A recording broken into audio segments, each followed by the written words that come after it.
3 heures de route, c'est dans ce restaurant à Dijon que Chantal Fanny se retrouve pour un déjeuner et tisser un partenariat avec les membres du Rotary Club Dijon Côte d'Or qui a fait don de matériel médical. Ce tableau plein de symboles est offert à Serge Douvier, président du Rotary Club de Dijon Côte d'Or. C'est l'alliance entre la Bourgogne et la Côte d'Ivoire, et Cagnasso particulièrement.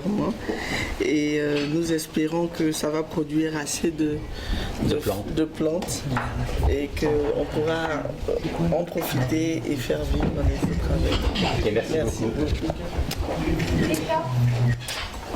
Voilà, c'est très gentil. Bon. On va accrocher ça au local. Hein. Voilà.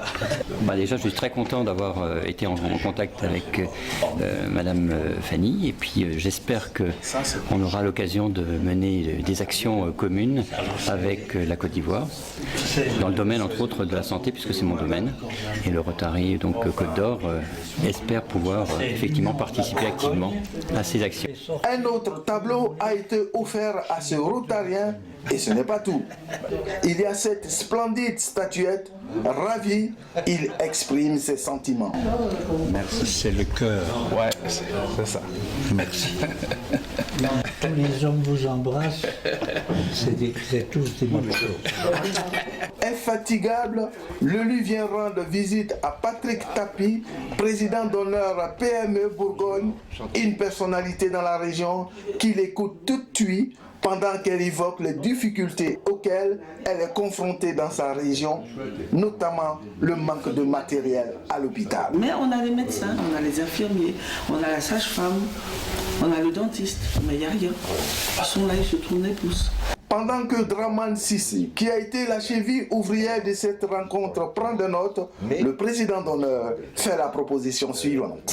Qu'on arrive à inviter là-bas des gens qui soient des personnes ressources, c'est-à-dire des gens de l'univers de la santé. Il faut qu'il y ait un cardio, il faut qu'il y ait un ORL, il faut qu'il y ait un gastro, il faut qu'il y ait un néphrologue, il faut qu'il y ait je ne sais qui, mais enfin, on a tout le monde a une bonne connaissance de ce milieu-là.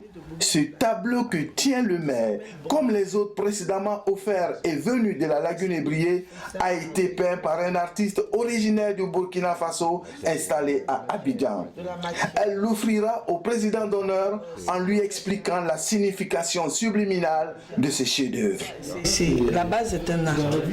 Et avec cet arc-là, l'esprit en fait, et c'est moi qui m'ai inspiré sur ça, c'est de tirer le plus loin possible, d'emmener le plus loin possible nos rêves. C'est joli. Voilà.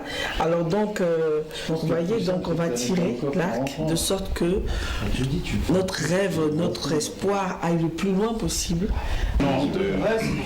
Maintenant qu'il est son copain d'apprendre. Que ce rêve-là va se réaliser. Fin de la visite, Draman Sissé, au pas alerte, s'engouffre dans la 4x4 pour se rendre à l'université de Bourgogne.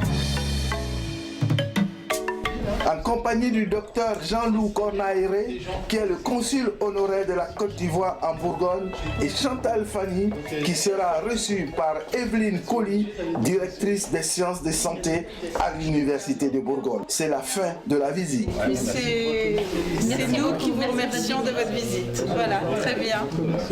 La nuit est tombée sur Dijon. C'est le retour à Paris.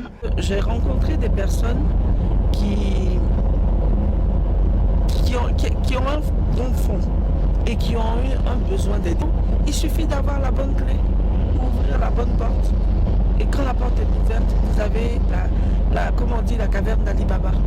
Et la porte est ouverte. Maintenant, à moi de savoir quoi choisir dans la caverne d'Ali Baba pour pouvoir constituer ma richesse de demain. Cette richesse, c'est quoi? Permettre à la population de Cagnasso de devenir autonome, de devenir digne, de n'avoir pas toujours à tendre la main, d'avoir son minimum pour avancer, pour être au même niveau que les autres. Le matériel médical qui lui a été offert l'a rempli de joie. Chantal Fanny ne s'en revient toujours pas. Là, c'est comme si Dieu était descendu sur terre pour m'aider. Sur place, on a eu un équipement dentaire, on a eu une ambulance on a eu des lits. En même pas une minute. Est-ce que vous pouvez imaginer ce que ça représente pour ma région, pour ma commune, mais surtout pour moi, fille de la région, qui a pris l'engagement vis-à-vis de mes parents, de leur dire que je vais aller me battre pour vous. Je peux faire comme les Américains disent, je peux tomber au combat, je peux échouer. Mais je vais échouer, je viendrai les voir, ils me diront, bon, c'est pas grave. Mais vous imaginez la déception de tous ces gens qui portent espoir, leur espoir sur moi. C'est un miracle et m'a encore ému parce que tout miracle émeut tous ceux qui ont la chance de pouvoir vivre ce miracle.